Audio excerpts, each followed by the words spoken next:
Hello 7th class students, आप कैसे हैं? Are you all right?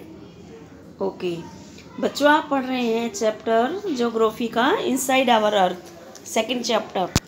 आपने देखा इंटीरियर ऑफ द अर्थ कि अर्थ के अंदर हमारी परतें कैसी एक अनियन की तरह से परतें बनी हुई हैं, और सबसे ऊपर की परत को क्रस्ट कहा जाता है।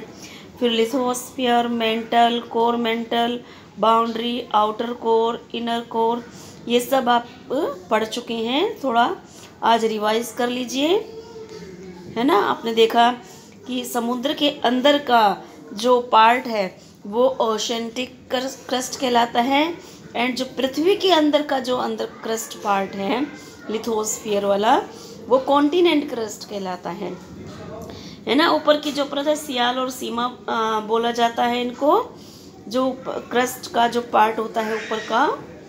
और आपने देखा आगे रॉक्स कैसे बनती हैं, जो अलग अलग 3 तरह की रॉक्स होती हैं हमारी, है ना। उनका कैसे मतलब बनती हैं, वो कैसे शेप लेती हैं, और कैसे रॉक्स के अंदर मिनरल्स पाए जाते हैं जो कि हमारी नीड को पूरी करते हैं, है ना। अलग अलग रॉक्स में अलग अलग तरह के मिनरल प्राप्त होते हैं, जो कि रॉक्स बनने में आपको पता है, आप पढ़ते आ रहे हैं स्टार्टिंग से, लाखों हजारों वर्ष लग जाते हैं बनने में।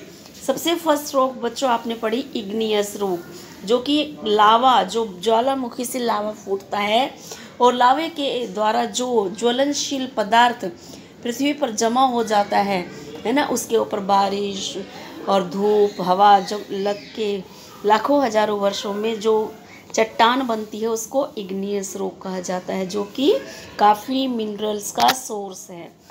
फिर बनती है स्टूडेंट्स सेडिमेंट्री रॉक्स, जो लावा पृथ्वी के अंदर चला जाता है और धीरे धीरे धीरे जम जाता है, और उसमें भी काफ़ी समय लगता है उसको बनने में, लाखों हजारों वर्ष लगते हैं, जो कि पृथ्वी के अंदर जाके वो लावा जम जाता है, सेडिमेंट्री रॉक्स कहलाता है। और इन दोनों के पतले जो पार्टिकल्स होते हैं, स्मॉल पार्टिकल्स टूट जाते हैं, फूट जाते हैं और इकट्ठे हो जाते हैं, है ना। बारिश से, पानी से, हवा से एक जगह इकट्ठे हो गए, और फिर इसके चूड़ा जो होता है, और फिर बारिश हवा वगैरह से जो इसके ऊपर लगातार गिरता रहता है, तो कच्ची स्टोन होती है ये, वो बन के तैयार हो जाती है, जिसको बोलते हैं मेटामॉर्फिक रॉक्स। जैसे चूना है, स्लेट है, मट्टी के पहाड़ हैं, आपने इनके अंदर भी हमें मिनरल्स, जो ये मिनरल्स के रूप में हमें प्राप्त होती हैं। ये तो पढ़ा बच्चों आपने शेपिंग ऑफ द अर्थ, है ना। पत्थर होते हैं, ग्रेनाइट, पक्का ग्रेनाइट होता है बच्चों, जो है इग्नियस का, सेडिमेंट्री रॉक्स का, जो कि हमारे पुराने मॉन्यूमेंट्स आपने देखे होंगे, जो कि पत्थर वगैरह से बने, जो ये डायरेक्ट उससे निकले हुए हैं, खानों से, माइन से, है ना। और वो जो यूज़ होते हैं हमारे बिल्डिंग्स बनाने में, और पुराने मॉन्यूमेंट्स इन्हीं से बने हुए थे। अब तो भट्टे वट्टे खुल गए, ईंट बनना शुरू हो गई है, लोगों ने इम्प्रूवमेंट कर लिया, मिट्टी की पक्की ईंट बनाना। उस टाइम पे ये जो पत्थर होते थे बच्चों, चट्टानों से निकाल के ही जो है बड़े बड़े मशीनों से उसी को यूज़ मॉन्यूमेंट्स में ज़्यादातर किया जाता है। देखिए आपको ये मॉन्यूमेंट्स दिखाते हैं, ये रेड फोर्ट है, ये अपना ताजमहल है ना, इसमें सब पत्थर लगे हुए नेचुरल चट्टानों से काट काट के जो लाए गए, कितने हजारों वर्ष पुराने ये मॉन्यूमेंट्स है। ऐसे ही आपको से इसमें 5 मॉन्यूमेंट्स अपनी नोटबुक में पेस्ट करने हैं, जो कि पुराने जो रॉक्स हैं उनके पत्थरों से बनाई गई हैं। ऐसे मॉन्यूमेंट्स हैं, ऐसे 5 मॉन्यूमेंट्स आप पेस्ट करेंगे, जो कि स्टोन से बने हुए हैं इनको। जैसे कि स्टोन हमारे बहुत काम आते हैं, जो कि रॉक से प्राप्त होते हैं, है ना। लेकिन स्टोन से हम खेलते भी, जैसे पिट्ठू जिंदा हम खेलते हैं, स्टोन से खेलते हैं। ये देखिए आपका बुक में भी आपको बताया गया है कि स्टोन हमारे खेलने के और वैसे यूज़ के सब चीज़ों के काम आते हैं, है ना।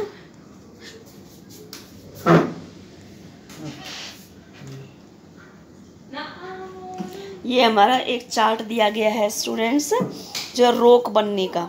हमारी रॉक, तीनों रॉक कैसे बनती है। मैग्मा है, जो कि ज्वालामुखी से हमें प्राप्त होता है, मैग्मा, है ना, तरल पदार्थ उबलता हुआ, उससे सबसे पहले इग्नियस रॉक प्राप्त होती है, ज़मीन पे जमा हो जाती हैं। उसमें बहुत सारे ऐसे जो है यूज़फुल ऐसे पार्टिकल्स रहते हैं जो कि जम जाते हैं। धूप से, बारिश गिरती है, हवा चलती है, उससे जम के एक मिनरल्स के रूप में हमें प्राप्त होती है।